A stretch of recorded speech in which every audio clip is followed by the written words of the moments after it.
What would you say was your magic moment, personally or professionally? I mean, I remember one of my best moments in life was when I was performing in the IIT OAT in Delhi, IIT Delhi OAT.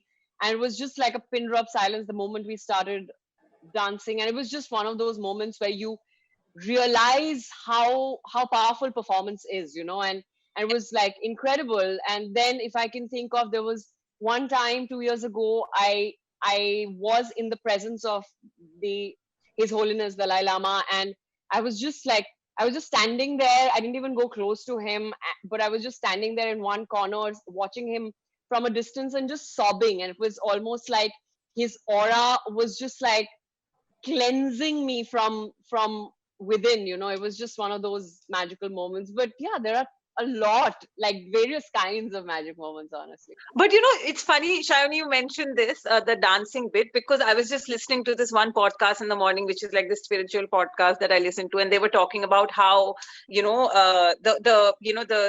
concept of staying present in the moment, and staying in the now and all of that.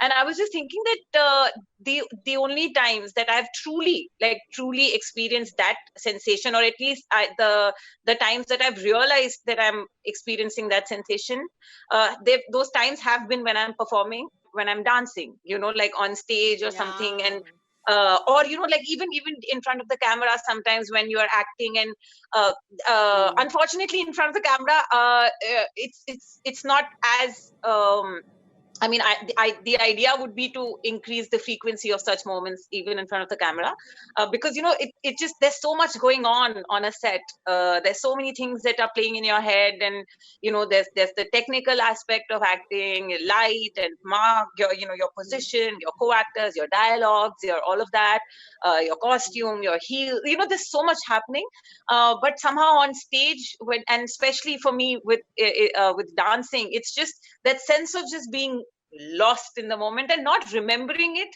because you were actually truly experiencing it.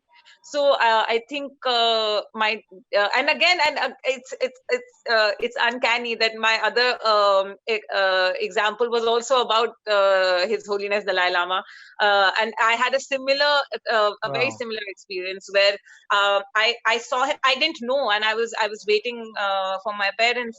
This was in Delhi, and I was waiting for my parents. I was outside the hospital, and suddenly a car drove in, and and I saw two monks getting out of it, and I was just like, wait, and and it was like this government sarkari car.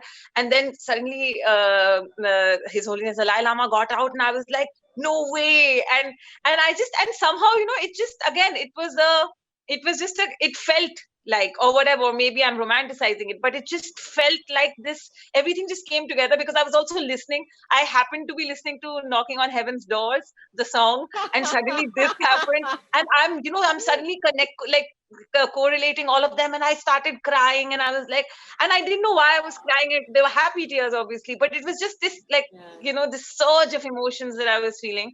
And but yeah, like, there are quite a few moments like that, and I think the idea would be to work towards having more and more of these kind of moments in life.